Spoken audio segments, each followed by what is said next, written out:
আজকে একটা মেলায় যাচ্ছি, যে মেলা আমার আপনার সকলের। আরে না না, আমাকে আবার মেম্বার ভেবে ফেলবেন না, আমি পাবলিক। আসলে এই মেলাটা প্রতিটা মানুষের মনের কোণে জায়গা করে নিয়েছে। এই বছরে মেলাটির বয়স হচ্ছে 6 বছর। মেলাটির নাম আন্তর্জাতিক গোসাই পরব। এটি বসেছে আরামবাগ তেঘরি মাঠে। 22শে জানুয়ারি থেকে শুরু হয়েছে আর 26শে জানুয়ারি পর্যন্ত চলবে। সকাল 9টা থেকে এই মেলা চলবে রাত্রি 10টা পর্যন্ত। এখানে রয়েছে পার্কিং। আর মেলার এরিয়ার বাইরেও এবছর বেশ কয়েকটা দোকান বসেছে। আর এই রয়েছে মেন গেট। ভেতরে ঢুকেই দেখলাম দুই দিকে আলো দিয়ে বেশ সুন্দর করে সাজানো। আর রাইডের মধ্যে ছিল মিকি মাউস, বাচ্চাদের ঘূর্ণি আর জাম্পার। তার উল্টো দিকে রয়েছে কয়েকটি হরেক মালের দোকান আর একটি প্লাস্টিকের ফুলের দোকান। তার উল্টো দিকে ছিল একটা ভেলপুরি স্টল। এর উল্টো দিকে ছিল একটি খাবারের দোকান। আর দূরে রয়েছে পিঠে সই। আর এই সেই দাদুটা যিনি বই মেলাতে ছিলেন। এরপর এগিয়ে দেখলাম ফুচকার একটা দোকান। তার উল্টো দিকে পাপড়ি চাটের একটা দোকান। এর উল্টো দিকে আবার ফুচকা আর পাঁশকুড়ার চপের দোকান। তার পাশে রোল, আইসক্রিমের কিছু দোকান। তার উল্টো দিকে জিলাপির একটা দোকান। ওটার থেকে এগিয়ে এরকম একটা থিম করা হয়েছিল যেখানে সবাই সেলফি তুলছিল। আর এটার উল্টো দিকে আর একটা পিঠের দোকান। অন্যবারে এইটা দিয়ে ঢুকতে হতো, কিন্তু এইবারে এন্ট্রান্সটা একটু আলাদা রকম হয়েছে। আর এখানে ছিল একটা বাউল মূর্তি যার পিছনে সুন্দর কিছু লাইন লেখা ছিল। এবার ঢুকে পড়লাম মেলায়। প্রথমে বাম দিক থেকেই শুরু করা যাক, কিন্তু তার আগে গোটা মেলাটা একবার দেখিয়ে দিই। আমি রব না গৃহে, বন্ধু বিনে প্রাণ বাসে না। আমি রব না গৃহে, বন্ধু বিনে প্রাণ বাসে না। এগো বন্ধু বিনে প্রাণ বাসে না। প্রথমে ছিল এই দোকানটা, যেটায় মেয়েদের কুর্তি আর ছেলেদের পাঞ্জাবি পাওয়া যাচ্ছিল। তার পাশে মেয়েদের সাজের জিনিসের একটা দোকান ছিল। তার পাশে ছিল কাস্টমাইজ টি শার্ট আর কুর্তির একটা দোকান। আর এগুলো দেখে কিছু মিল পাচ্ছেন? হ্যাঁ, এই দোকানগুলিতে সেই কালেকশনগুলোই রয়েছে যেগুলো সোনাঝুরির হাটে থাকে। তাই কোয়ালিটি নিয়ে কোনো কথা হবে না একদমই। যখন সোনাঝুরির হাটে গেছিলাম, একজন দোকানদার বলেছিলেন, দিদি ভাই আপনার বাড়ি কোথায়? আমি বললাম আরামবাগ। উনি বললেন, আপনি আমাদের এখানে এলেন, কিছুদিন পর আমরা যাব আপনাদের ওখানে গোসাই পরবে। জানি না উনি এসেছেন কিনা, তবে গোসাই পরবের জন্য সোনাঝুরির হাটকে আমরা আরামবাগেই পেয়ে যাচ্ছি, এটা তো মানতেই হবে। আর এরকম স্টেজ প্রতি বছর 2 কোণে থাকে। এগুলোতেও গান বাজনা হয় আর কি। এর পাশে বাদ্যযন্ত্রের একটা দোকান ছিল, যেখানে বিভিন্ন রকমের বাদ্যযন্ত্রের সাথে একতারাও পাওয়া যাচ্ছিল। ওর পাশের দোকানটাতেও মেয়েদের সাজের জিনিস ছিল। তার পাশে ছিল সুন্দর কিছু হ্যান্ডক্রাফট। তার উল্টো দিকে ছিল এই ফুলের দোকান ও কাঠের আসবাবপত্রের দোকান। এরপরেও ওই ধরনের কিছু দোকান ছিল। আর এইটা হচ্ছে এই কোণের স্টেজটা। এর পাশ থেকে আবার ছিল একটা বাদ্যযন্ত্রের দোকান। তার পাশে ছিল এখনকার মেলা ট্রেন্ডিং জিনিসটা, অর্থাৎ ব্যাগের দোকান।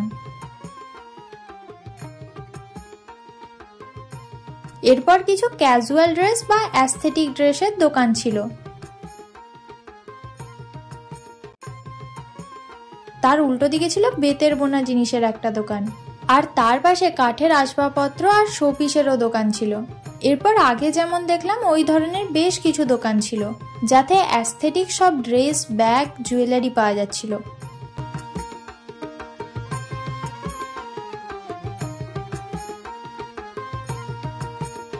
আমি রব না গৃহে, বন্ধু বিনে প্রাণ বাসে না।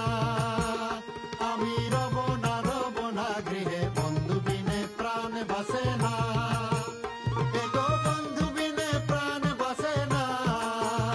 এগো বন্ধু বিনে প্রাণ বাসে না। না না না গো, বন্ধু বিনে প্রাণ বাসে না। আমি রব না গৃহে, বন্ধু। আর থিমটিও ভারী সুন্দর হয়েছে। যদিও প্রতি বছরই ভালো লাগে। আর এখানে প্রোগ্রামও হয় প্রতি বছর, যেখানে 7টি দেশ থেকে বাউল শিল্পীরা আসেন গান শোনাতে। তো একটু বাউল গান আপনাদেরও শোনায় নাকি? করিল 3 কারিগর লীলা সহ, করিল 3 কারিগর লীলা সহ, এই তন দিয়ে 3 গুণে, এই তো হিসাব মানব জমিনে আইলি তো হিসাব মানব জমিনে। এরপর স্টেজের দিকে এক কোণেই বসার জায়গাটা ছিল, যেখানে দারুণ কিছু কথা লেখা ছিল।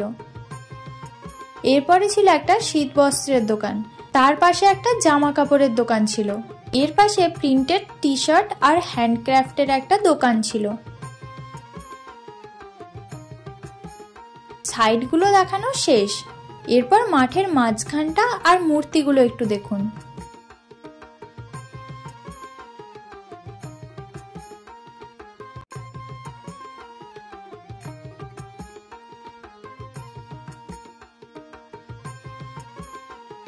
আর এই আগুন জ্বালিয়ে বসে থাকার ব্যাপারটা আমার ভীষণ ভালো লাগে।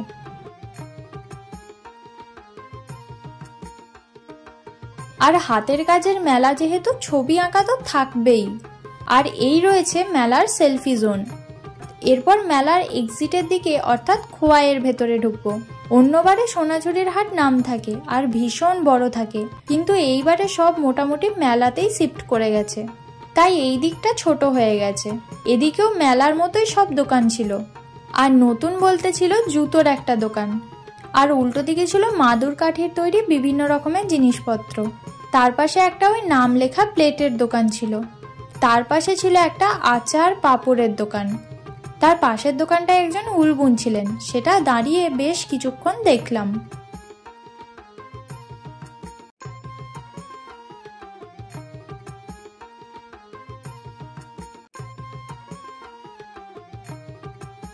আর শেষে ছিল আরো কয়েকটি দোকান, যেরকম দোকান মেলাতে ছিল। এই মেলাটা আমার খুব ভালো লাগে, কারণ হচ্ছে অল্প দোকান আর ভিড়ভাড়টা তেমন হয় না, বেশ ফাঁকা ফাঁকা একটা মেলা। আর এই মেলার একটা আলাদা স্পেশালিটি হলো, সেটা হচ্ছে যে আমি এই মেলাটার থেকেই প্রথম ভিডিও করা শুরু করি।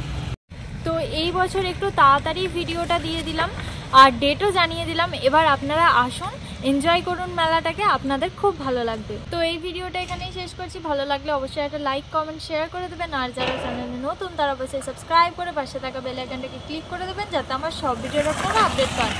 আর ফেসবুক পেজ থেকে দেখলে অবশ্যই পেজটাকে একটা ফলো করে দেবেন। দেখা হচ্ছে আবার পরের ভিডিওতে। আজকের মতন টাটা।